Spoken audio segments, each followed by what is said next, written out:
আমাদের সবাইকে একদিন কবরে যেতে হবে। আপনার ধন সম্পদ টাকা পয়সা এগুলো দিয়ে কী হবে? এগুলো ছেড়ে আপনাকে একদিন কবরে যেতে হবে। তার একটা দৃষ্টান্ত দিলে বুঝতে পারবেন। অস্ট্রেলিয়ার একজন যুবক যার নাম আলী বানাত, এখন নেটে সার্চ দেন ALI আলী BANAT বানাত। তিনি একদিন চা খাচ্ছিলেন। চা খাওয়ার সময় জিহ্বা একটা ফুসকা উঠেছিল। ডাক্তার দেখায় ভালো হয় না, ডাক্তার দেখায় ভালো হয় না। ডাক্তার বলেছেন তার ক্যান্সার হয়েছে। ক্যান্সারের 4টি স্টেজ রয়েছে, প্রথম, দ্বিতীয়, তৃতীয়, চতুর্থ স্টেজ জীবনের শেষ স্টেজ। আপনার বেশি দিন বাকি নেই। সেই আলী বানাত লক্ষ লক্ষ টাকার মালিক। এক এক জোড়া জুতো ব্যবহার করতেন যার দাম হাজার টাকা। এক জোড়া স্যান্ডেল ব্যবহার করতেন যার দাম 45,000 টাকা। একটা ফেরারি গাড়ি ব্যবহার করতেন যার দাম কোটি কোটি টাকা। সেই আলী বানাত এই মাটির নিচে চলে গিয়েছেন। তিনি মারা যাওয়ার আগে মহিলার মতো হাউমাউ করে কাঁদতে কাঁদতে মারা যাননি। তিনি মারা যাওয়ার আগে কোরআন তেলাওয়াত করতে করতে দুনিয়া থেকে বিদায় হয়েছে। আল্লাহু আকবার। সেই আলী বানাত মাটির নিচে চলে গিয়েছেন।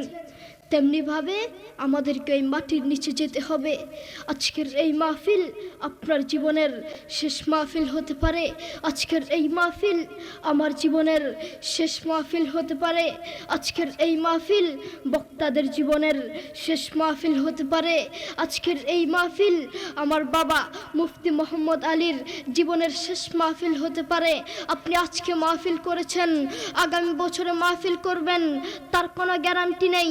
হয়তো মাইক থাকবে, হয়তো মাহফিলের প্যান্ডেল থাকবে, হয়তো আপনি থাকবেন না, আপনার খোঁজ পাওয়া যাবে না, ঠিক কি না? যুবক, তোমাকেই বলছি, তুমি অনেক মানুষকে দেখেছ গাড়ি অ্যাক্সিডেন্ট করেছে, গোস্ত কেটে কেটে গাড়ি থেকে বের করছে, আর তুমি তা দেখে হাসছ। সেই জায়গায় তুমিও হতে পারতে, তোমাকেও এভাবে গোস্ত কেটে কেটে বের করতো। আপনারা অনেকেই জানেন তুরস্কের ভূমিকম্প হয়েছে। মাত্র 40 সেকেন্ডের একটি ভূমিকম্প, মাত্র 40 সেকেন্ডের একটি ভূমিকম্পে হাজার হাজার মানুষকে মেরে ফেলেছে। 40 সেকেন্ডের একটি ভূমিকম্পে হাজার হাজার মানুষ মারা গিয়েছে। সেই জায়গায় যদি তুমি হতে তখন কি করতে? যুবক, তুমি বড়ই গুনাহগার, তুমি বড়ই গুনাহগার। তুমি আল্লাহর কোরআনকে লাথি মেরে, আল্লাহর কোরআনকে অসম্মানী করে কবরে যাবে, শান্তি পাবে না। তুমি জানো কোরআন কি জিনিস?